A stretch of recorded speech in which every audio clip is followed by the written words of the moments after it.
নমস্কার বন্ধুরা, আমি তুহিন তুহিন রিভিউলজি চ্যানেলে আপনাদের প্রত্যেককে স্বাগত জানাই। এখন কথা বলবো হইচইয়ের নতুন কাজ ডাইনি, সেই সিরিজটি আমি দেখে উঠেছি কালকে। তা কেমন কি লেগেছে এই সিরিজটি আজকে আপনাদের সাথে সেটা নিয়ে আলোচনা করব। তাই এই নির্ঝর মিত্র কিন্তু এই সিরিজটির পরিচালনা করেছে এবং মুখ্য চরিত্রে আমরা মিমি চক্রবর্তীকে দেখতে পাচ্ছি। তো এখানটা গল্পটা যদি ছোট্ট করে বলি, মিমি চক্রবর্তী সে ইন্ডিয়াতে থাকে না, সে লন্ডনে থাকে এবং লন্ডন থেকে ইন্ডিয়াতে আসছে কলকাতায়। আসার পরে তাদের যে পরিবারের উকিল তার সাথে দেখা করার পর বলছে যে বাবার যা সম্পত্তি আছে সেটা ভাগ বাটোয়ারা করে নিয়ে চলে যাবে আবার লন্ডনে।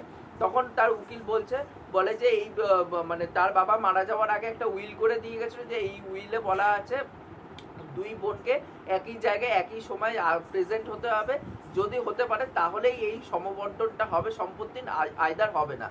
এবার যার ফলে কি হচ্ছে, তখন মিমি তার বোনের খোঁজে চলে যাচ্ছে নর্থ বেঙ্গলে, যেখানটায় তার বিয়ে হয়ে গেছে। এবং নর্থ বেঙ্গলে যাওয়ার পথে সে দেখতে পাচ্ছে একজনকে ডাইনি অপবাদ দিয়ে তাকে পুড়িয়ে মেরে ফেলার চেষ্টা করা হচ্ছে। এবং সে তখন দেখতে পাচ্ছে গাড়ি থেকে নেমে যে সেটা তার বোন, এবং তার বোনকে ওখান থেকে কি করে বাঁচাবে এবং কেন তার বোনকে ডাইনি অপবাদ দেওয়া হয়েছে, এবং তার সাথে সাথে তার বোনের সাথে কিন্তু এইখানটায় মিমি চক্রবর্তীর সম্পর্ক কিন্তু ভালো না লতা এবং পাতার মধ্যে। এবং তাদের যে ইকুয়েশনটা কি করে ভালোবাসায় পরিণত হচ্ছে, মানে হেট্রেটটা ভালোবাসায় কি করে পরিণত হচ্ছে, এই গোটা যাবতীয় বিষয় জানতে হলে আপনাকে এই সিরিজটি দেখে নিতে হবে। তা আমি যখন এই সিরিজটি দেখতে বসেছিলাম তখন আমার মনে হচ্ছিল প্রথম দুটো এপিসোড দেখে যে আমি আবার রিগ্রেট ফিল করছিলাম যে কেন আমি হইচইয়ের কাজ দেখতে বসলাম। কারণ আমার কিন্তু এর যে প্রমোশনাল কন্টেন্টগুলো এসেছিলো সেগুলো আমার প্রত্যেকটাই খুব সুন্দর লেগেছিল, বাট ফার্স্ট দুটো এপিসোড আমাকে কোনোভাবেই এঙ্গেজ করতে পারছিল না।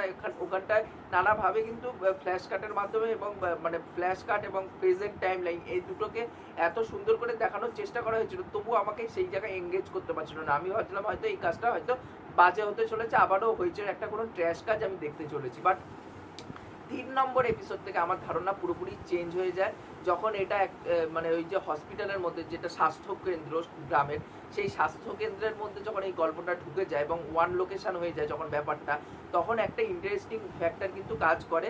এখানটা কিছু খামতি আছে সেটা আমি পরে বলছি, বাট এখানটা কিন্তু যদি মানে লুক অ্যান্ড ফিল বা যেই লোকেলে বেস্ট করা হয়েছে সেই লোকেলের ডাইলেক্টটা সেটা কিন্তু খুব সুন্দর করে মানে উঠে এসে। এবং তার সাথে সাথে নির্ঝর মিত্র যেহেতু তার কাজ আমি দেখেছি শিকারপুরে যখন জি5 এসেছিলো, তো ওই কাজটা আমার পার্সোনালি খুবই দুর্দান্ত লেগেছিলো। এবার শিকারপুর দেখার পর আমি যখন ফার্স্ট দুটো এপিসোড দেখছিলাম যে আমি ভাবছিলাম যে সে শিকারপুরের মতন কাজ করলে আবার দুটো এপিসোড এসে ধ্যারিয়ে দিচ্ছে, মনে হচ্ছে যে এই কাজটা হয়তো হইচই টেমপ্লেটে ফেলে দিয়েছে বলে তার যে ভয়েসটা সেটা কোথাও না কোথাও গিয়ে নষ্ট হয়ে যাচ্ছে। বাট সে কিন্তু মানে থার্ড এপিসোড থেকে তার মুন্সিয়ানাটা কিন্তু দেখানো শুরু করেছে।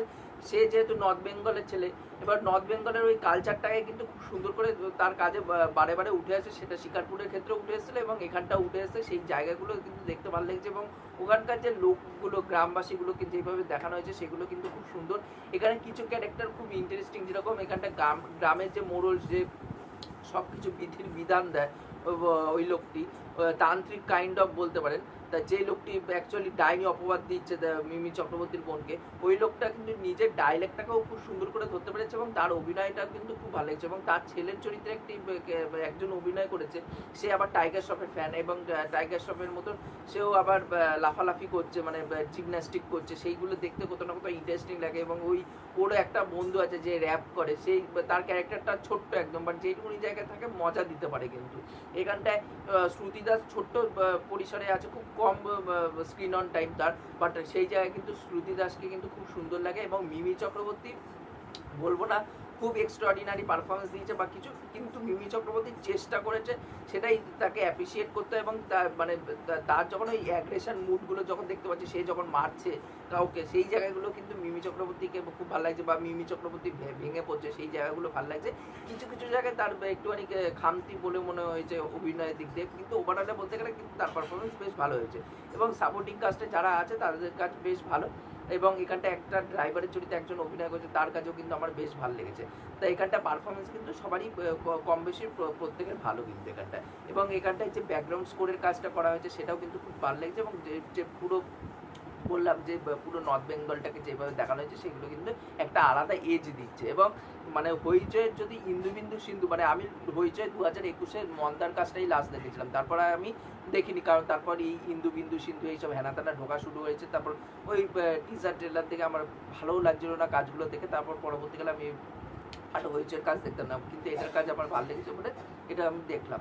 তারপর আমার যদি এখানটা দেখে আমি কিন্তু সত্যি বলছি যে হইচের বাদবাকি কাজ থেকে অনেকটাই ভালো, এবং ওমেন পোর্ট্রিয়াল যদি এইভাবে করানো হয় আমি সত্যি সাপোর্ট করি। আমার কিন্তু এটা ওমেন সেন্ট্রিক কাজ, এবং এরকম কাজে আমি দেখতে পছন্দ করি যে একজন চরিত্রকে সেটাকে রেবেলিয়াসভাবে প্রেজেন্ট করা, সেটা কিন্তু মিমিকেও খুব সুন্দর করে প্রেজেন্ট করেছে নির্জন মিত্র, সেটা কিন্তু খুব ভালো লেগেছে।